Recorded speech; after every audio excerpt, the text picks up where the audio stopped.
Hello दोस्तों, मैं वीरू आपका ऑनलाइन ट्यूटर। आपका बहुत-बहुत स्वागत है वीरू द पॉलिटी ट्रैक पर।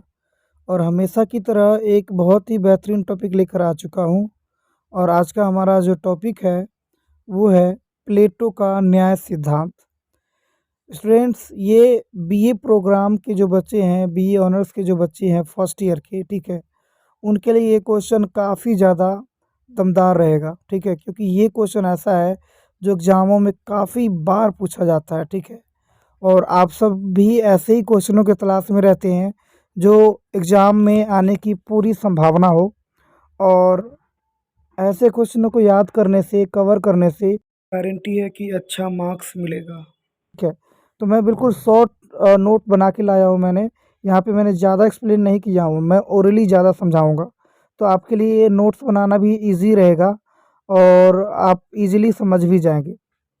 तो चलिए हम समझते हैं प्लेटो का न्याय सिद्धांत क्या था, ठीक है। प्लेटो के न्याय के सिद्धांत समझने से पहले हम समझ लेते हैं कि प्लेटो का गुरु कौन थे। तो प्लेटो का गुरु जो थे वो थे सुकरात। और प्लेटो का शिष्य था कौन, तो वो थे अरस्तु। यानी कि सबसे पहले सुकरात आता है विचारकों में, फिर उसके बाद की अगर बात करें तो प्लेटो आ जाता है, ठीक है। प्लेटो के बाद की अगर बात करें तो अरस्तु आता है। और तीनों ही तगड़े लेवल के विद्वान थे। तो सुकरात प्लेटो का गुरु हुआ, प्लेटो अरस्तु का गुरु हुआ, ठीक है। यानी प्लेटो सुकरात का गुरु और अरस्तु का शिष्य हो गया, ठीक है। तो ये चीज़ समझ में आ गया। दूसरी चीज़ आपको ये भी पता होना चाहिए कि इनका जन्म एथेंस में हुआ और जन्म 428 साल पहले हुआ था इनका। और इन्होंने कुछ महत्वपूर्ण पुस्तकें लिखी थी, ग्रंथ लिखे थे, जिनमें से सबसे महत्वपूर्ण है द रिपब्लिक, दूसरा द स्टेटमेंट और नेक्स्ट है द लॉ। अब हम सही तरीके से हम समझते हैं कि प्लेटो का न्याय सिद्धांत क्या है। तो दोस्तों मैं आपको बता दूं, ये जो आप देख रहे हैं यहाँ पे द रिपब्लिक है, ठीक है। द रिपब्लिक है, इसमें प्लेटो ने अपने न्याय सिद्धांत का एक्सप्लेन किया है, ठीक है, सही तरीके से। आप देख रहे हैं यहाँ पे क्या लिखा हुआ है, इस पुस्तक में प्लेटो ने न्याय सिद्धांत की व्याख्या किया है। और प्लेटो के पहले प्लेटो से पहले की अगर बात करें तो समाज में न्याय की 3 अवधारणाएं थी। यानी जब प्लेटो समाज में अपना पहचान नहीं बनाया था, ठीक है, तो उनसे पहले समाज में 3 न्याय की अवधारणाएं थी, ठीक है। और जब प्लेटो विद्वान बने तो प्लेटो ने इन तीनों अवधारणाओं को खंडन किया, ठीक है। और 3 अवधारणाएं कौन कौन सी थी तो आप देख लीजिए। सबसे पहले है परंपरावादी, दूसरा है उग्रवादी और तीसरा है व्यवहारवादी। और परंपरावादी की अगर बात करें तो परंपरावादी में 2 मुख्य विचारक है, ठीक है, आप देख रहे हैं 2 मुख्य विचारक है। पहला है सिफालस और दूसरा है उनका ही बेटा पॉलीमार्कस, ठीक है। तो हम इन्हीं के बारे में थोड़ा समझते हैं। तो सबसे पहले हम किस में पढ़ रहे हैं, हम परंपरावादी में 2 विचारक है। सबसे पहले सिफालस के बारे में जान लेते हैं, ठीक है। सिफालस की अगर बात करें तो इनके अनुसार सत्य बोलना और अपना ऋण चुकाना ही न्याय होता है, ये सिफालस कहते हैं।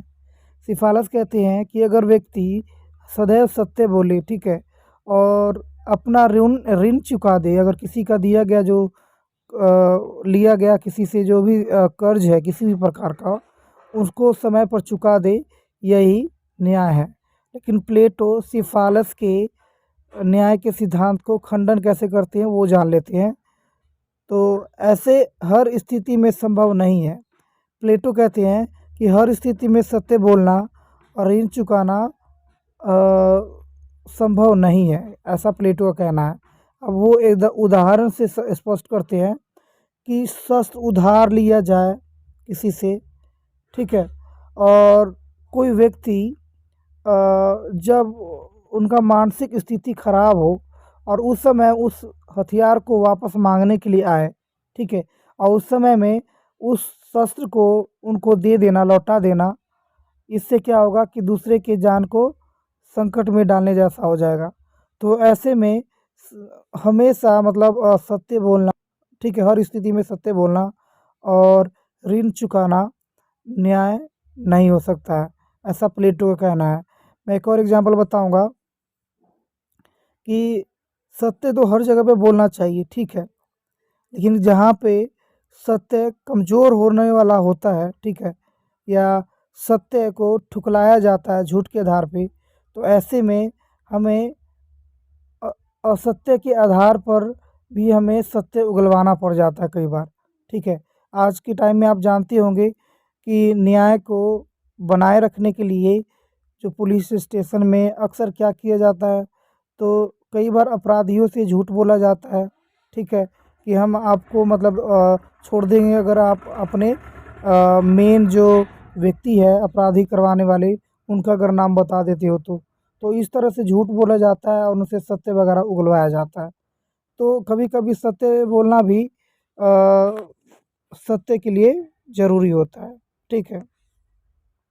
तो ये है सिफारिश का विचारक। तो ये सारे चीज़ों को आपको एक्सप्लेन करना पड़ेगा, ठीक है, क्योंकि मैंने शॉर्ट में बताया हूँ।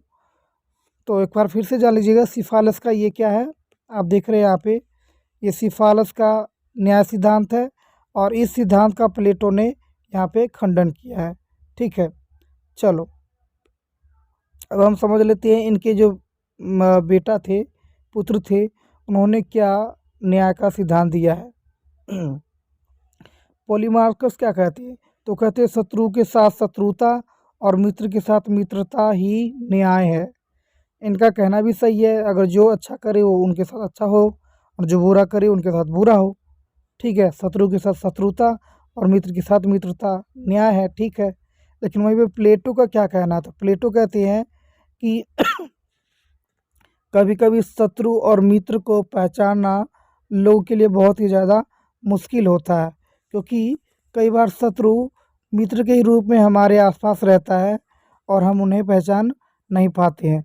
और जब हम शत्रु और मित्र को सही से पहचानने में सक्षम ही नहीं हैं, तो ऐसे में हम शत्रु के साथ शत्रुता और मित्र के साथ मित्रता कैसे बर्ताव कर सकते हैं, ठीक है। तो इस तरह से प्लेटो ने पॉलीमार्कस के न्याय सिद्धांत को भी खंडन किया है। अब हम समझ लेते हैं दूसरा अवधारणा। पहला अवधारणा था परंपरागत अवधारणा, दूसरा है उग्रवादी अवधारणा। तो दूसरा उग्रवादी अवधारणा में क्या कहा जाता है ये जानना जरूरी है। तो इसमें प्रमुख विचारक जो है वो है थ्रेसीमेकस। थ्रेसीमेकस कहते हैं कि शक्ति के बल पर किया गया कार्य ही न्याय है। थ्रेसीमेकस का कहना भी सही है, क्योंकि कई बार न्याय देने के लिए और समाज में न्याय की स्थापना के लिए शक्ति का प्रयोग किया जाता है। जैसे आज के टाइम की ही बात करें तो सरकार के पास शक्ति होता है जो जनता से इस देश के संविधान से प्राप्त किया हुआ होता है, और उसी शक्ति के बल पे समाज में न्यायिक कार्य किया जाता है, समाज में न्याय की स्थापना किया जाता है। तो शक्ति के बल पे किया गया कार्य ही न्याय है, ये बात भी सही है। लेकिन वहीं पे प्लेटो ना थ्रेसीमेकस के न्याय सिद्धांत को गलत ठहराता है, खंडन करता है, और किस रूप में खंडन करता है वो जानते हैं। तो कहते हैं कि शासन करना कला है। प्लेटो कहते हैं शासन करना कला है और किसी भी कार्य में निखार लाना कला है, ठीक है। मतलब शासन करना कला होता है और किसी कार्य में निखार लाना भी कला होता है, ठीक है। अब यहाँ पे मैटर है कि मतलब शासन किसी का भी हो, राजा का हो या कुलीन शासन हो, चाहे लोकतंत्र हो, ठीक है, लेकिन अगर इनका सही से प्रयोग अगर ना किया जाए, राजा है, ठीक है, स्वयं के हित को ज़्यादा ध्यान दे और लोक कल्याण को कम ध्यान दे, तो ऐसे में समाज में अन्याय होगा। एक बार मैं फिर से बताने की कोशिश करूँगा, ध्यान से सुनना। प्लेटो क्या कहते हैं, तो प्लेटो कहते हैं कि शासन करना कला है और किसी कार्य में निखार लाना भी क्या है, एक कला है। अब वो कहते हैं कि शासन कोई भी प्रकार की हो, चाहे वो राजा का शासन हो, चाहे कुलीन का शासन हो, चाहे लोकतंत्र का शासन हो, किसी भी शासन में अगर शासक स्वयं के हित पर ज़्यादा बल दे, ठीक है, खुद के फायदे पर ज़्यादा बल दे और लोक कल्याण के नज़र को, मुद्दे को वो नज़रअंदाज करे, तो ऐसे में वो शासन जो है वो क्या हो जाएगा, व्यर्थ हो जाएगा, निरर्थक हो जाएगा और वहाँ पे लोगों को अन्याय का सामना करना पड़ेगा, लोगों पर अन्याय होगा। तो इसलिए हर जगह पर शक्ति के बल पे किया गया कार्य न्याय नहीं हो सकता है। जैसे मैं बताऊँ, राजा है, ठीक है, अगर वो निरंकुश बन जाए और शक्ति के बल पर लोगों को, आकांक्षाओं को दबा कर रखे, तो ऐसे में वहाँ पे न्याय नहीं अन्याय होगा, ठीक है। तो इस तरह से प्लेटो ने थ्रेसिमिकस के न्याय के सिद्धांत को गलत बताया है। तो हमने पढ़ लिए हैं। अब तीसरा है व्यवहारवादी अवधारणा, ठीक है। व्यवहारवादी अवधारणा समझना जरूरी है। तो व्यवहारवादी अवधारणा जो है ना, इसमें मुख्य विचारक जो है वो है ग्लाउकन। ग्लाउकन कहते हैं कि न्याय भय का शिशु है, ठीक है। यानी न्याय का परिणाम क्या है, न्याय का परिणाम भय का परिणाम क्या है, तो भय का परिणाम न्याय होता है। यानी इनका कहने का अर्थात ये है, एक शक्तिशाली व्यक्ति से डर कर एक कमज़ोर व्यक्ति जो कार्य करता है उसी को न्याय कहते हैं। यानी एक शक्तिशाली व्यक्ति से डर कर कोई कमज़ोर व्यक्ति कुछ भी काम कर रहा है, वो न्याय है। ऐसा कौन कहता है, ग्लाउकन कहता है। जाहिर सी बात है, शक्तिशाली व्यक्ति की अगर बात करें, आधुनिक समय की कल्पना करें हम, तो शक्तिशाली व्यक्ति को हम अगर सरकार के रूप में देखें, ठीक है, और सरकार और संविधान के रूप में देखें, तो ऐसे में क्या होगा कि जो देश का जनता है ना, वो कानून व्यवस्था से डर कर और जो गैर कानूनी कार्य है, अपराधजनक वाला जो कार्य है, वो करना बंद कर देता है। तो ऐसे में समाज को न्याय मिल पाता है, ठीक है। तो इनका कहना कहीं ना कहीं तार्किक है। लेकिन वहीं पे प्लेटो क्या कहती हैं, तो प्लेटो भी अपना बात रखते हैं और इनका गलत बात ठहराती हैं। और वो कैसे, तो वो कहते हैं कि ना तो शक्ति के बल पर किया गया कार्य न्याय है और न ही डर कर किया गया कार्य न्याय है। इसलिए न्याय व्यक्ति के अंतरात्मा की आवाज़ को ही कह देते हैं। यानी व्यक्ति की अंतरात्मा की आवाज़ को क्या कहा जाता है, न्याय, ठीक है। व्यक्ति अंतरात्मा की आवाज़,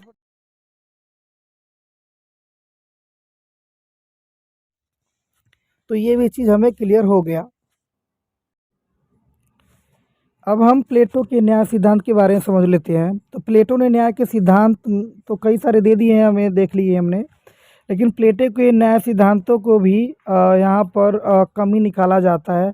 और कमी निकालने में सबसे आगे तो प्लेटो का ही जो शिष्य है अरस्तु, वो सबसे पहले आगे आती है, ठीक है। और क्या कहा जाता है इसके अंदर, अब हम ये समझ लेते हैं। तो प्लेटो की अगर बात करें तो प्लेटो न्याय को कानूनी विषय मानता है, ठीक है। लेकिन वहीं पे जो आलोचक है वो नैतिक विषय इसको मानते हैं, ठीक है। कैसे मानते हैं वो जान लेते हैं। तो प्लेटो की अगर बात करें तो प्लेटो ने न्याय को कानूनी प्रश्न बताया है कि भाई कानून यानी संस्था यानी सरकार या राजा ये न्याय देगा लोगों को, ठीक है। ऐसा प्लेटो का कहना है। अरस्तु का कहना है कि यदि हम यही मान लें कि न्याय कानूनी विषय है, ठीक है, यही मान लेते हैं और शासक वर्ग बुद्धि से संबंधित कार्य करता है करे और सैनिक शासक साहस से संबंधित काम करे और उत्पादक संयम से काम करे। लेकिन सभी वर्ग 100% अपने अपने वर्ग में काम नहीं करेगा, इतना तो पक्का है। कुछ ऐसा वर्ग जरूर होगा जो अपने गुण से संबंधित न काम करके वो दूसरों के कार्य में दखलंदाजी करेगा, ठीक है। मैंने क्या बताया कि 100% जो लोग हैं, ठीक है, वो अपने गुण से संबंधित, अपने क्षेत्र से संबंधित तो काम नहीं करेगा। 100 में से 80% मान लेते हैं कि अपने अपने क्षेत्र का काम करेगा। लेकिन 20% तो ऐसे होंगे ना जो दूसरे के क्षेत्रों में कार्य करेगा और इससे दूसरे के कार्यों में दखलंदाजी करेगा, ठीक है। तो प्लेटो ने इस समस्या से बचने के लिए कोई प्रावधान नहीं बताया है, ठीक है। तो ये प्लेटो की सिद्धांत का पहला कमी है। दूसरा कमी की बात करें तो प्लेटो के न्याय सिद्धांत से शासक वर्ग की निरंकुशता और बढ़ेगा। क्यों बढ़ेगा? क्योंकि मैं बताऊंगा कि अरस्तु कहते हैं कि केवल एक शासक वर्ग, क्योंकि एक ही वर्ग से सारा अधिकार दे दिया जाए, क्योंकि शासक वर्ग को ही कहा जा रहा है कि शासन संभाले, हमेशा दूसरे वर्ग से नहीं आ सकता है। तो शासक वर्ग ना निरंकुश हो जाएगा, क्योंकि उनको पता है कि भाई मेरे ही परिवार के और मुझे ही शासन में लाया जाएगा सत्ता संभालने के लिए। तो ऐसे में जो कमज़ोर शासक है ना, वो भी चला जाएगा आसानी से चुन करके। तो ये चीज़ गलत है और वो शासक निरंकुश बन जाता है, जिससे प्लेटो का जनहित का जो उद्देश्य था ना न्याय के सिद्धांत के द्वारा, कि मतलब न्याय सिद्धांत के द्वारा लोगों को लोकहित दिया जा सके, लोकहित प्रदान किया जा सके, ये उद्देश्य समाप्त हो जाता है। ठीक है, क्योंकि लोगों को न्याय नहीं मिलेगा इस सिद्धांत की वजह से, क्योंकि एक ही वर्ग है जो सत्ता पर कुंडली मार के बैठा रहेगा और वो निरंकुश भी हो जाएगा। ठीक है, तो चीज़ों को समझने की कोई कोशिश करो, क्योंकि मैंने यहाँ पे एक्सप्लेनेशन बहुत कम करवाया हूँ, लेकिन आपको एग्जाम्पल से ही बहुत सारी बातों को एक्सप्लेन करना है। क्योंकि मैं अगर सारा लिखने लगता, ठीक है, तो बहुत सारा पेज हो जाता, तो इतना आप सब भी नहीं सुनने वाले हो। ठीक है, तो मैंने इसलिए 2 लाइन 3 लाइन करके मैंने यहाँ पे राइट किया हूँ, लेकिन आपको खुद ही इसको एक्सप्लेन करना है ज़्यादा से ज़्यादा। ठीक है, आगे है समाज का सर्वांगीण विकास संभव नहीं है। अब आप खुद ही बताओ कि अगर समाज के किसी एक ही वर्ग अगर राजा बने, शासक बने, तो इससे क्या समाज के हर एक लोगों का विकास हो पाएगा सही से? समाज के हर एक वर्ग आज के टाइम में देश के शासन में भाग लेता है, अच्छे अच्छे पदों पे जाता है और हर एक वर्ग अपने वर्ग का काम करता है, सबके लिए काम करता है, तो विकास होता है। लेकिन प्लेटो कहता है कि राजा के खानदान से ही राजा बनेगा और दूसरे परिवार से, दूसरे वर्ग से कोई राजा नहीं बन सकता, शासन नहीं संभाल सकता है। तो इससे समाज का सर्वांगीण विकास नहीं हो पाएगा। ठीक है, ये अरस्तु का कहना है। तो वही जानना है हमें कि प्लेटो के अनुसार शासक वर्ग में बुद्धि की प्रधानता होती है, सैनिक वर्ग में साहस की, उत्पादक वर्ग में संयम की प्रधानता होती है। लेकिन अरस्तु का मानना है कि हर व्यक्ति को अपना सर्वांगीण विकास करने के लिए स्वतंत्रता है। ठीक है, लेकिन प्लेटो ने, अगर बात करें प्लेटो की, लेकिन प्लेटो के न्याय सिद्धांत में उनके गुणों का सर्वांगीण विकास नहीं हो पाएगा। मतलब हर व्यक्ति के अंदर अलग अलग गुण होता है, चाहे वो किसी भी वर्ग से हो। ठीक है, चाहे सैनिक वर्ग से हो, चाहे उत्पादक वर्ग से हो, चाहे वो शासक वर्ग से हो, सबके अंदर जरूरी नहीं कि पारिवारिक जो क्षमता है वो प्राप्त हो जाए। ठीक है, तो ऐसे में सबको मौका दिया जाना चाहिए उनकी इच्छा अनुसार अपने कौशल का विकास करने का, जो कि प्लेटो के न्याय सिद्धांत से संभव नहीं है। ठीक है, नेक्स्ट है गुणों का निर्धारण का जो आधार है वो सही नहीं है, आलोचकों का कहना है। कैसे, ये जान लेते हैं।